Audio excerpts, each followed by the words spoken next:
How to make some dahlia cuttings. It's a really awesome way to multiply the amount of dahlias you have, maybe to fill some gaps in your garden or to share with friends and family. It's super simple and you don't need much to do it, and the end product is a perfect little dahlia cutting that will grow just as well as a dahlia grown from a tuber. You can expect tons of flowers in the first year from your dahlia cuttings. And all you need is a little cup of water, a knife that's been sterilized, either with hot water, I find that works well, or isopropyl alcohol, a little stick for prodding, some pots, and some rooting hormone. This is kind of optional. Personally, I stick with the rooting hormone and I like the powder type more. Now you can choose between either commercial out of the bag propagation mix, or you can either use vermiculite as well. Vermiculite's a good option if you've got issues with rot setting in. Well, vermiculite has basically no nutrients. It's inert. It's less of an issue with rot when using vermiculite, but either works well. So let's go through looking at some dahlias we can take cuttings from and make some selections. Now, here is a plant you can take a fantastic cutting from. It's a couple of months old, and as you can see, the main shoot is getting quite thick, but it has set this little offset out from the side. This is going to be our free plant. First and foremost, you've got your little cup of water, which you can put the cutting straight into, your sharp knife. Now, you want to do what's called a node cutting. A node is where two of these leaf branches, I suppose you'd call it, come from the main shoot.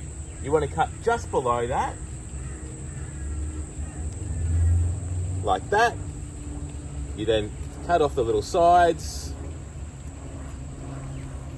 just like that, and dunk it straight into your water. Now, here's another example of a perfect cutting you can take from a dahlia. This is a younger plant and it only has one shoot coming up from the tuber. But if you're like most dahlia growers, you normally remove the main shoot or the growing point from your dahlia so it branches out and creates more places where flowers can come from. Well, maybe instead of going to waste, we can make that into a cutting. And again, it's the same process. You want 3 nodes. You then simply cut below that node, cut off your side shoot so you've got something like that, and then again, dunk it straight into the water. Okay, so now we have our 2 cuttings sitting in this water. What you want to be conscious of is as soon as they're removed from the plant and their roots, they're going to start losing moisture. And the way we make that happen to a lesser extent is we remove some of these leaves. So I'm just going to cut off the leaves on the side here.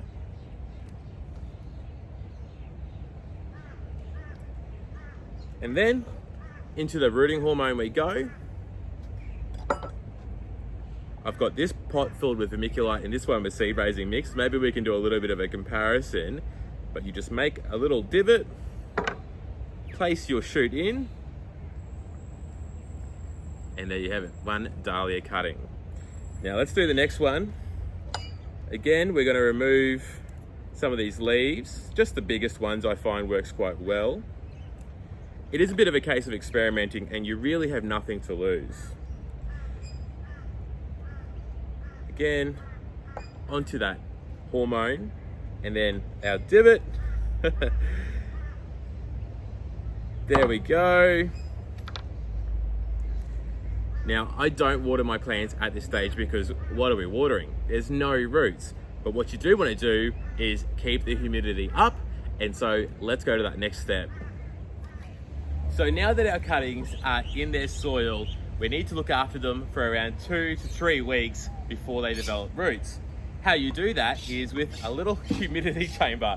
Now, you might have a glass house or a greenhouse that has high humidity. Maybe you've even got a little humidity chamber that you've bought from the shops. That will work perfectly. I don't have one of those, but I do have one of these big plastic tubs.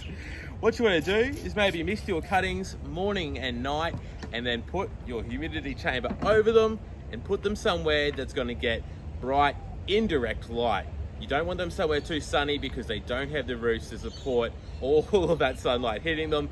You want to put them somewhere where they are out of that light but are still exposed to sunlight, if you know what I mean. After some trial and error, you'll find the perfect spot in your yard. Now, after a couple of days to a week, I begin watering my cuttings like I would a dahlia, waiting for the soil to dry out completely before watering again. This will help stimulate that root development. And when you see the roots coming out of the bottom of the pot, they are totally ready to go. All you need to do is acclimatize them over a couple of days into somewhere more and more sunnier until they're ready to go in their growing position. And that's pretty much it. That's how you grow dahlias from cuttings for sharing with your friends and family or filling gaps in your garden. It really is simple, and like I said, you've got nothing to lose by trying.